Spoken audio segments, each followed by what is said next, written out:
Hello everyone, good morning. Hello. Ayan, nandito tayo ngayon sa probinsya at pupuntahan namin yung kapitbahay doon sa kabilang ilog. Ayan. Kasama ko ang aking pamilya, ang aking mga alalay, ang aking mga anak at ang aking asawa. Yung mga dalang mga gamit na ito sa akin. So yan, papalitan natin yung circuit breaker ng kapitbahay dahil ano na siya, malfunction yung kanyang breaker. So dalawa kasi yun, yung kabila hindi na gumagana talaga totally, yung isa medyo nagma-malfunction, pero pag ginalaw-galaw mo siya gumagana pa. Kaya ngayon ay papalitan na natin. So yan, maingay lang yung motor ng kapitbahay. So dito tayo, ayan, doon tayo dadaan guys sa may mga maisan na yun. Ayan, ang ganda ng kapaligiran dito sa probinsya, maliwalas. Ayan. Ikaw helper ko.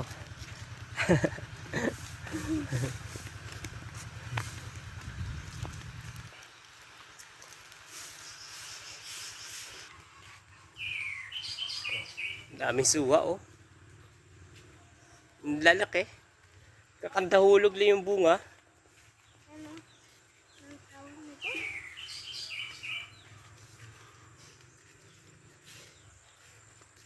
So yung pupunta namin bahay yun. Dadaan tayo dito sa Maisan. Yun, Halos wala ka nang madaan. napaka peaceful sa probinsya guys. Yung mga alagang Muscovy. Ito para sa mga baboy. Ang tataba ng kanyang okra.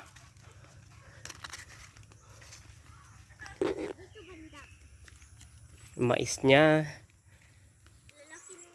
mura pa, wala pang laman yan. Malabas pa lang yung mga buhok-buhok ng mga. Ito yung poste niya. Yan, tumawid yan mula doon sa kabila. Tapos dito siya nagpunta sa bahay yan.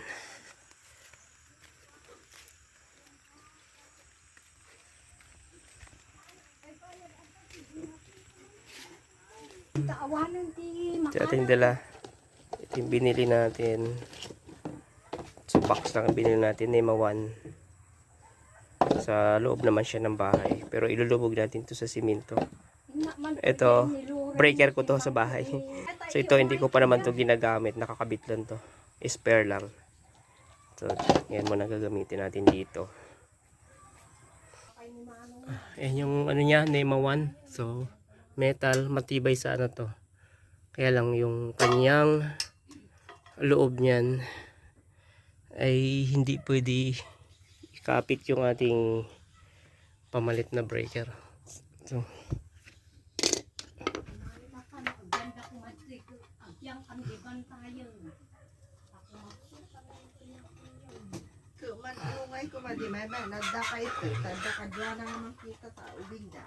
so ito, live yung taas niyan.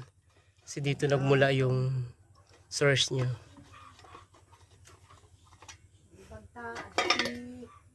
Ayan. Ang live dyan, yung kulay itim. So kalasin natin yan. Tapos lalagyan muna natin ng tape. So ito, nagmamalfunction itong isa. Nilipat natin dito. Kasi ito, nagluloko na rin ito eh. Ayan. Tatanggalin ko itong ngayon. Yeah. Live kasi ito eh.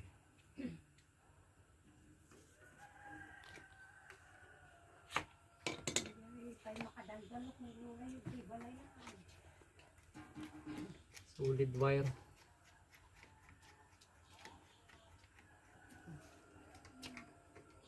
Oh. Ito, may kuryente yan.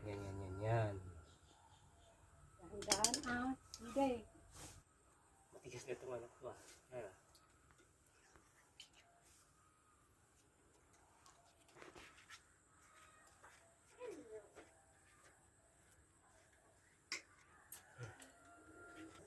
Ang neutral yung puti.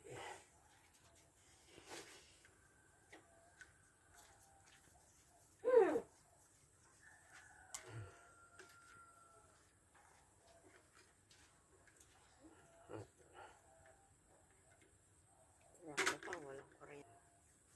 Saya.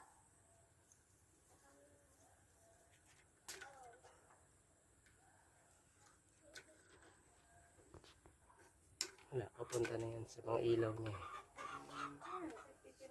So mapapakinabangan pa naman to, pero ito papalitan na nga ito. Ibahin na natin to. Yan guys. Tanggal na.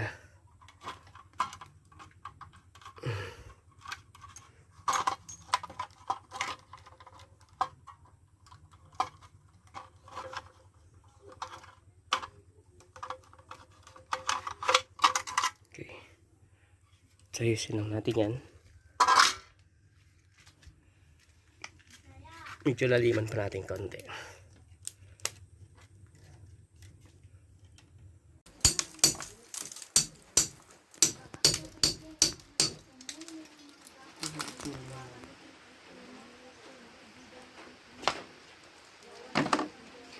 Guys, butas na. Naputol. So, ano lang pala to? Duplex wire. Putulin na natin. Bawasan natin to.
Papa.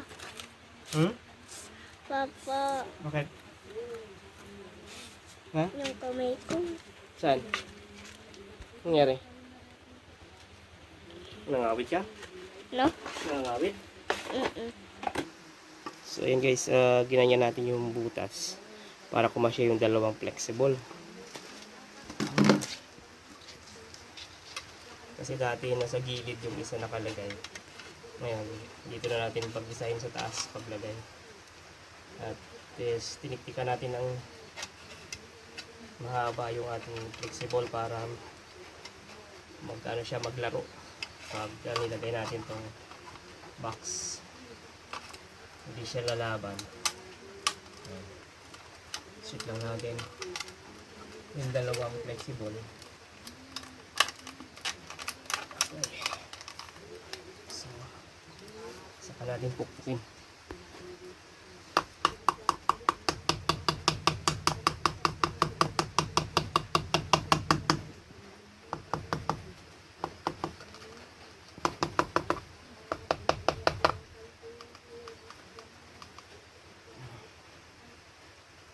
Natin lagyan ng simento ulit.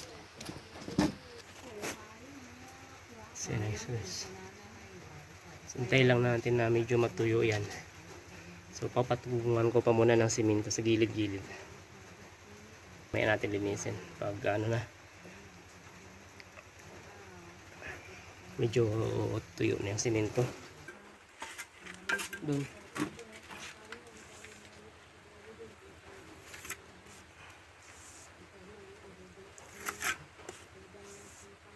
So purong simento lang to guys. Walang buhangin.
guys, medyo matigas na siya. So ilalagay na natin yung breaker.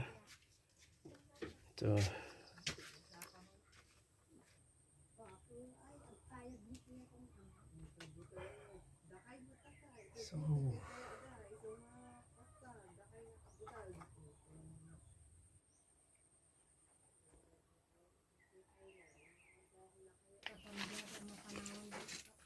So yun guys, di na natin pinutulan yung mga wire para kung kailanganin pa mag-adjust sa sunod na mga upgrading nitong kanilang bahay, ay pwede pa yan magamit. So yan, tatakpan na natin. So yung takip niya, so kiniklip lang siya guys, yan.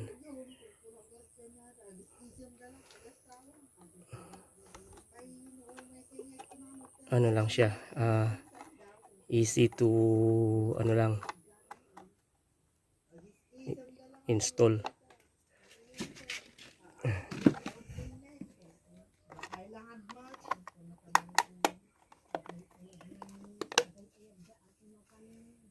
Yan.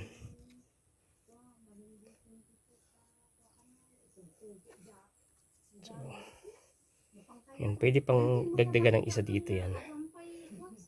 Pero yan, dahil hindi naman madami yung kanilang gamit dito, so ilaw lang na 4 na piraso, and then may saksakan lang sila, so wala naman silang ref dito.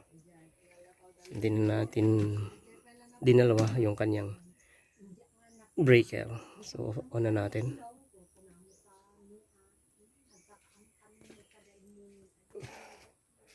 So tingnan natin kung gumagana na siya. Iyon. Okay na. Yung isa, walang ilaw yung isang, ano mo dyan, ante? Palitan ko yung kwan. Yung Dyan? bila. Nasaan na yung, Alisin ko. nasaan na yung isang ilaw mo? Nandiyan sa kwan. Kusina. Ay, ito. Alisin ko sa... Ito. Testing natin dito.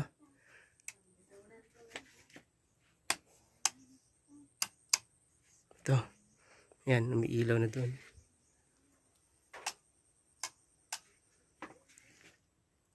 Etong isa, ante, hindi umiilaw to? Yang? Opo. Hindi. Ito, pwede pa ito, ante. Kaya lang, ang naging problema niya, pinasukan siya ng mga ano ata dati. Mga langgam, yan o. Na tinaktak ko yung, ito. Yan o, may mga buhangin sa loob eh. Ewan ko lang kung mauubos yung, yan o. Medyo maganda na yung ano niya. Pero, pansin mo pa rin may buhangin sa loob eh. Kaya ayaw niya mag-function ng maganda. Kasi matagal na yun. Eh, Maliit kasi mong nung kabit yun.